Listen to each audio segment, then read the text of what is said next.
Bonjour à tous, aujourd'hui on se retrouve pour ma première vidéo qui sera une vidéo consacrée à une configuration de PC gamer à 800 €.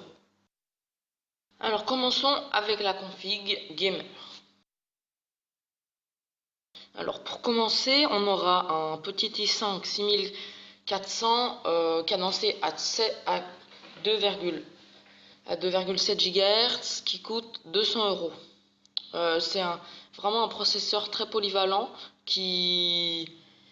un processeur très polyvalent qui fait à la fois du gaming pour pouvoir faire comme avec de la PlayStation et aussi de la bureautique.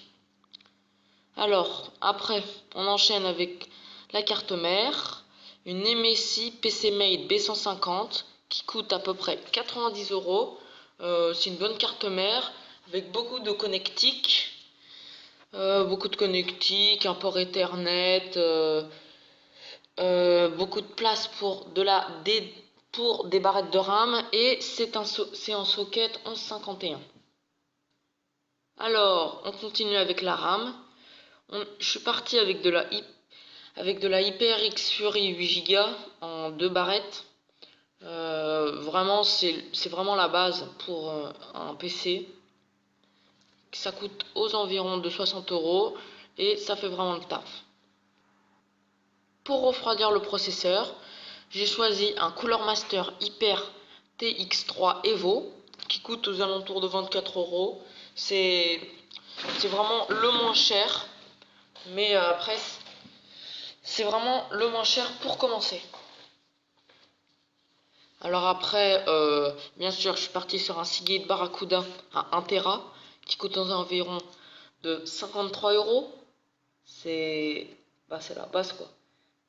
Et puis après, pour le boîtier, je suis parti sur le Zalman Z1 Neo, qui est vraiment un boîtier moi je trouve le meilleur boîtier sur le marché.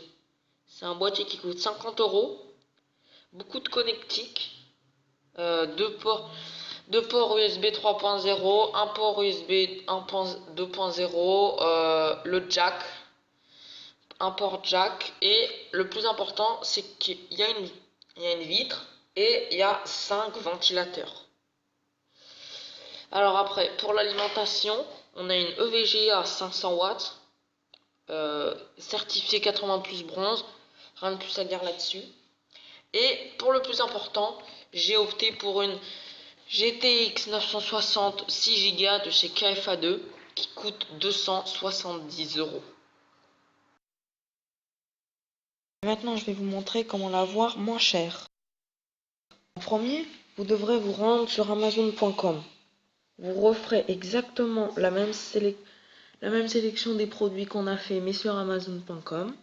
Et là, vous verrez que la config est beaucoup moins chère.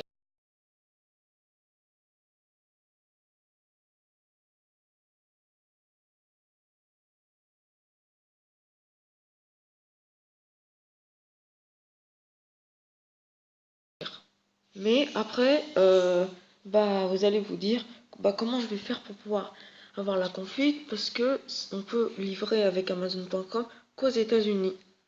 Mais moi, j'ai la solution. Vous devrez vous rendre sur le site qui y a dans la description qui s'appelle Borderlinks. Là-bas, vous mettrez votre pays et après, ils vous donneront une adresse. Alors, en fait, ils vous donneront une adresse et en fait, cette adresse, vous la mettrez, ça va vous en fait, et l'adresse qu'ils vous donnent, c'est une fausse adresse aux États-Unis qui va renvoyer vos produits en France. C'est totalement sûr, je l'ai déjà essayé plusieurs fois et ça marche vraiment.